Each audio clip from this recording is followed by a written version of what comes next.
America.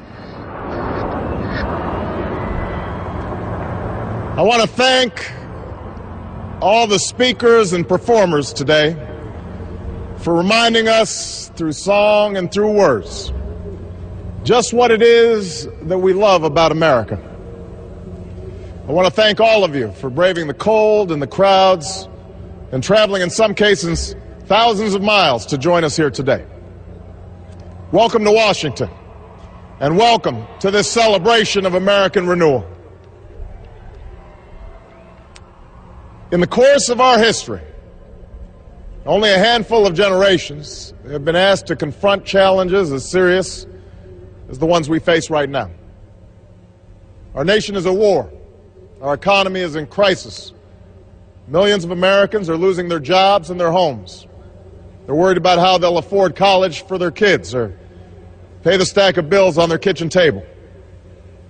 And most of all, they're anxious and uncertain about the future, about whether this generation of Americans will be able to pass on what's best about this country to our children and their children.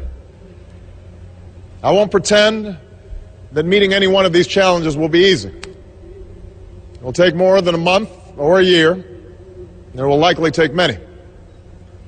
Along the way, there will be setbacks and false starts, and days that test our resolve as a nation.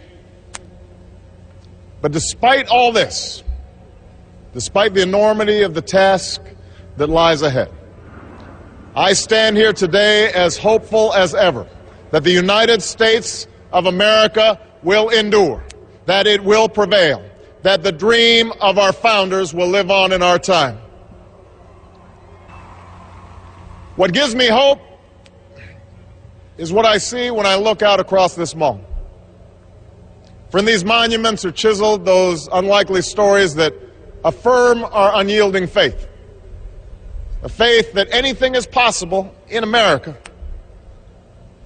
Rising before us stands a memorial to a man who led a small band of farmers and shopkeepers in revolution against the army of an empire, all for the sake of an idea.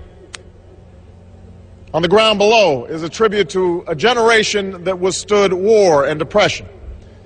Men and women like my grandparents who toiled on bomber assembly lines and marched across Europe to free the world from tyranny's grasp. Directly in front of us is a pool that still reflects the dream of a king and the glory of a people who marched and bled so that their children might be judged by their character's content. And behind me, watching over the union he saved, sits the man who in so many ways made this day possible. And yet, as I stand here today, what gives me the greatest hope of all is not the stone and marble that surrounds us, but what fills the spaces in between.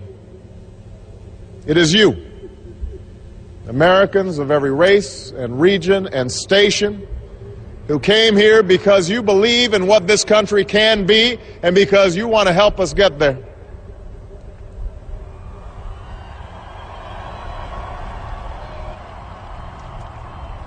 It's the same thing that gave me hope from the day we began this campaign for the presidency nearly 2 years ago. A belief that if we could just recognize ourselves in one another, bring everybody together, Democrats, Republicans, Independents, Latino, Asian, and Native American, black and white, gay and straight, disabled and not, then not only would we restore hope and opportunity in places that yearn for both, but maybe, just maybe, we might perfect our union in the process. This is what I believed. But you made this belief real. You proved once more that people who love this country can change it. And as I prepare to assume the presidency, yours are the voices I will take with me every day when I walk into that Oval Office. The voices of men and women who have different stories, but hold common hopes, who ask only for what was promised us as Americans, that we might make of our lives what we will and see our children climb higher than we did.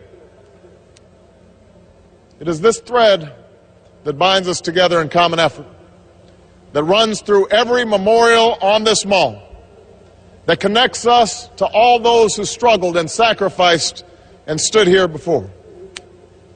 It is how this nation has overcome the greatest differences and the longest odds, because there is no obstacle that can stand in the way of millions of voices calling for change. That is the belief with which we began this campaign, and that is how we will overcome what ails us now. There is no doubt that our road will be long, that our climb will be steep, but never forget that the true character of our nation is revealed not during times of comfort and ease, but by the right we do when the moment is hard. I ask you to help reveal that character once more. And together, we can carry forward as one nation and one people the legacy of our forefathers that we celebrate today. Thank you, America. God bless you.